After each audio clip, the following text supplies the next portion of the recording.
Now we will see achievement and contribution of T.S. Eliot as a critic. What are the secrets of T.S. Eliot's greatness as a critic? We will see now. And we can say that Eliot made English criticism look different. Eliot is a towering figure in the field of 20th century literature and criticism, and his influence has been profound and all pervasive. His views on the nature of poetic process are revolutionary. According to him, poetry is not inspiration, it is organization. The poet's mind is like a receptacle in which are stored a number of varied feelings, emotions, and experiences. The poetic process is the process of fusing these disparate experiences and emotion into new wholes. For Eliot, the greatness of a poem is tested and for Eliot, the greatness of a poem is tested not For Eliot, the greatness of a poem is tested not by the pleasure it gives or the moral elevation it leads to, but by the order and unity it imposes on the chaotic experience of the poet. His influence as a critic has been wide and all pervasive. It has also been a continuing one.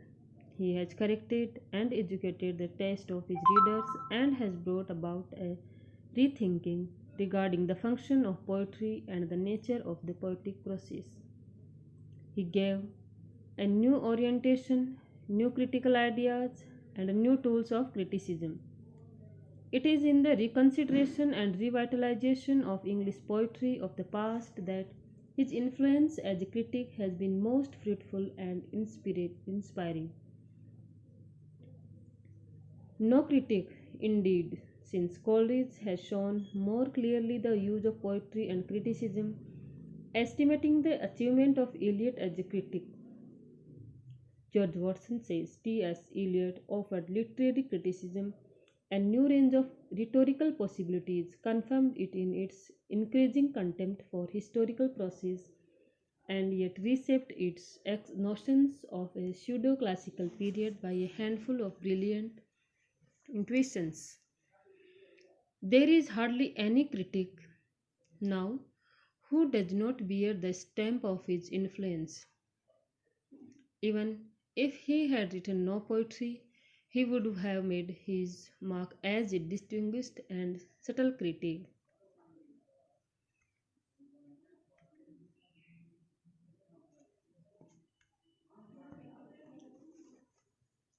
In the achievements, or if we discuss his contribution to criticism, then we can see that he gave concept of tradition, and we also study its role in poetic creation. By tradition, Eliot means all those habitual actions, habits, and customs, from the most significant religious rites to our conventional ways of greeting a stranger, which represent the blood kinship of the same people living in the same place.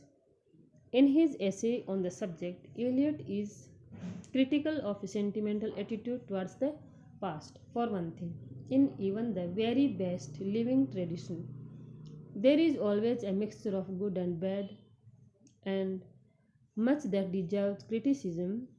And for another, tradition is not a matter of feeling alone. Nor can we safely, without critical examination, attach ourselves to a new dogmatic notions. For what is healthy belief at one time may, unless it is one of the few fundamental things, be a pernicious prejudice at another. Nor should he cling to traditions as a way of asserting our superiority over less favored people. Rather, we should try to ascertain what in the past is worth preserving and what should be rejected, and what conditions within our power to bring about would foster the society that we desire. These remarks made it clear that Eliot's conception of tradition is an enlightened and dynamic one. A sense of tradition is essential for it makes us realize our kinship with the same people living in the same place. In his essay on tradition individual talent, Eliot regards the whole of European literature from Homer down to his own day as forming a single literary tradition, which a man of letters should painstakingly acquire. This tradition is not a dead one. It continues and lives in the present. When a really great work of art is produced, this tradition is modified to some extent, however little. A great poem or a great work of art can be possible only when the poet or the artist has a sense of this literary tradition. A sense of tradition is essential for the creation of good poetry, but individual talent too is of permanent importance. Indeed, the two tradition and individual talent are not opposite concepts. Eliot reconciles the two and shows that both have an essential role to play in the process of poetic creation.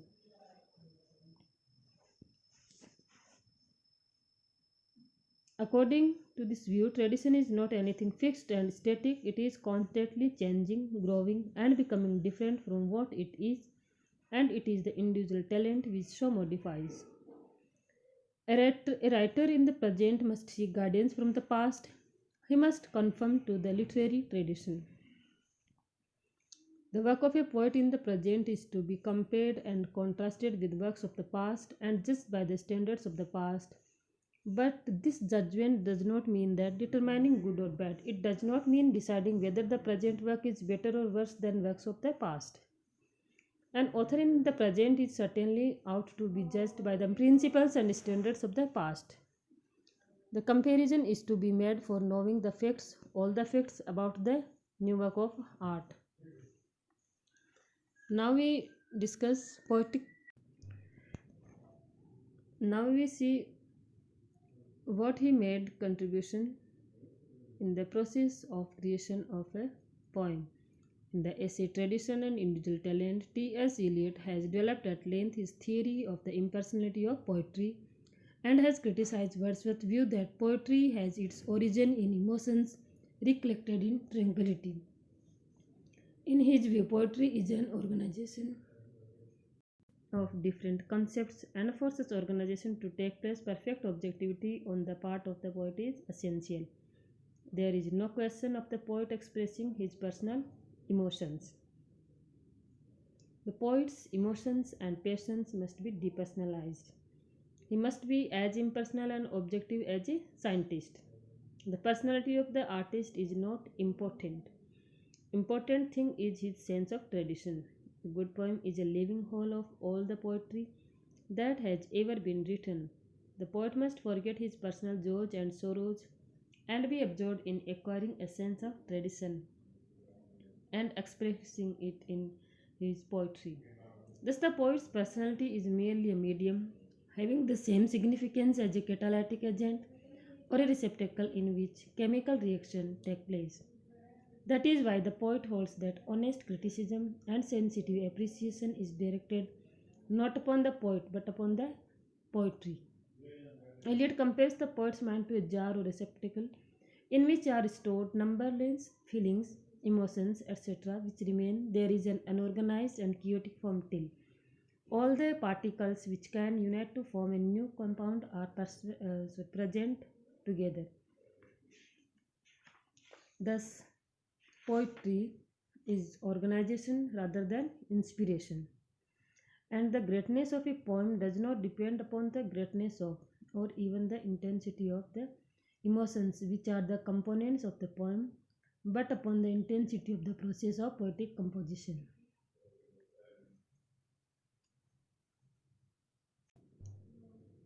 Just as a chemical reaction takes place under pressure, so also intensity is indeed for the fusion of emotions into a single whole. The more intense the poetic process, the greater the poem. There is always a difference between the artistic emotion and the personal emotion of the poet. The poet has no personality to express, he is merely a medium in which impressions and experiences combine in peculiar and unexpected ways. Impressions and experiences which are important for the man will find no place in his poetry, and those which become the important in the poetry may have no significance for the man. Eliot thus rejects romantic subjectivism.